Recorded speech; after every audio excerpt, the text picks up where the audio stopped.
Welcome to Baba cast.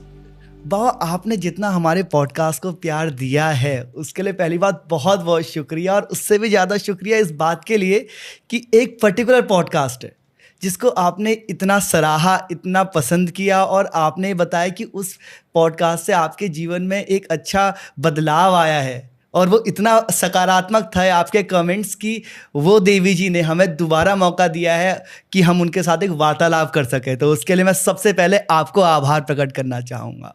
तो जो आज की गेस्ट हैं हमारी, वो एक स्पिरिचुअल लीडर है, एक कथावाचक है, और ये गौ सेवा में बहुत इन्वॉल्व्ड हैं। इनका गाय का हॉस्पिटल है और आप लोगों की बहुत परम प्रिय हैं।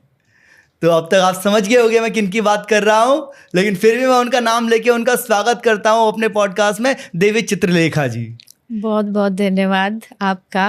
और इतना, जैसा आपने कहा, सचमुच लोगों ने बहुत प्यार दिया, बहुत कुछ सीखा उस पॉडकास्ट से, और यही कारण है कि इतना जल्दी हम फिर दोबारा बैठे हैं यहाँ पे। और पिछली बार आप आए थे तो अब की बार हम आए आपके पास ताकि हम अपनी बातों को लोगों तक पहुंचा सके। आई होप कि ये पॉडकास्ट भी लोगों को उतना ही पसंद आए, नॉट जस्ट पसंद आए, इससे भी उनके जीवन में कुछ वो अच्छा सीखें और अच्छा कुछ बदलाव लाएं। बिल्कुल। और मैं आपको ये बताना चाहूँगा कि आपके साथ बातचीत करके मेरे अंदर भी बदलाव आए हैं।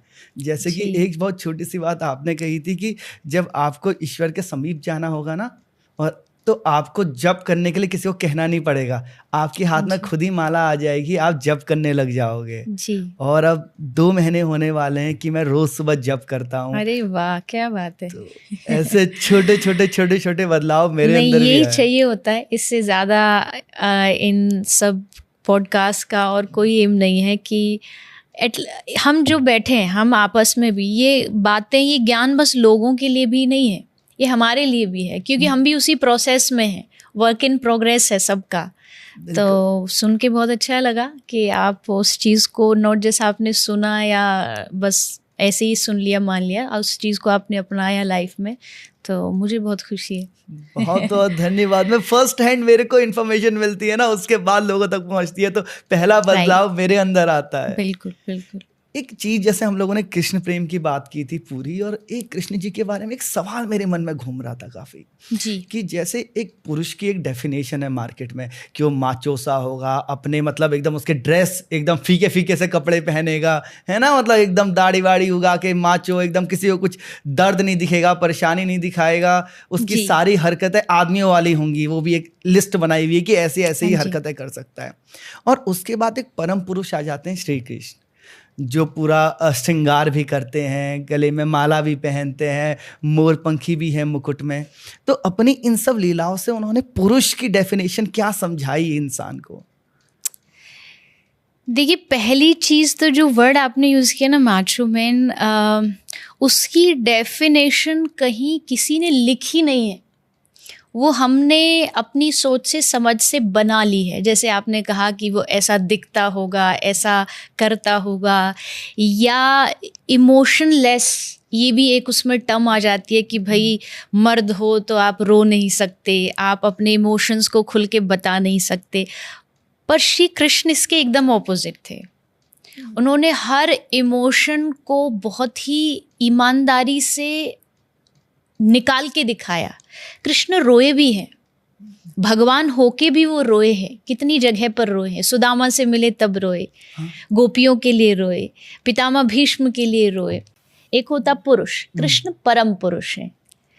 तो उस पुरुष की अगर डेफिनेशन कहें तो जैसे मैंने कहा कि कृष्ण का जो श्रृंगार है, कृष्ण की जो अदाएं हैं, उनकी जो मुस्कुराहट है, उस इमोशन को कभी भी उन्होंने दबाया नहीं।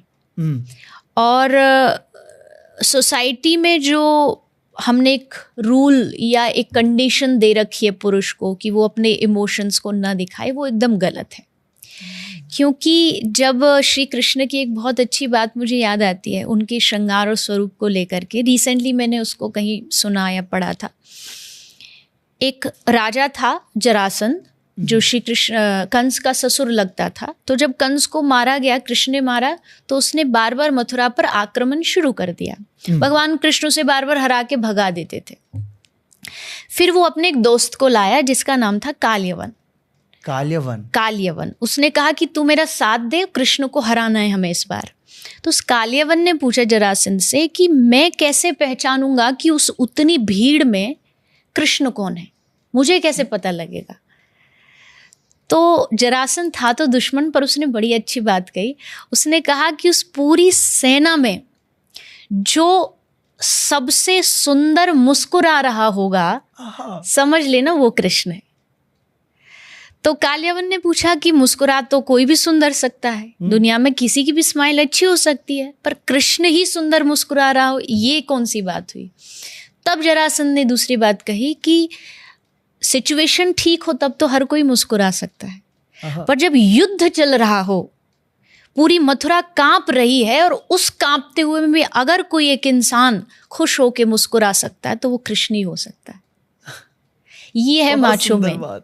माचो मैन ये नहीं है कि भाई इमोशनलेस हो, उसका मतलब है स्टेबल हो, उसका माइंड स्टेबल हो, उसकी जो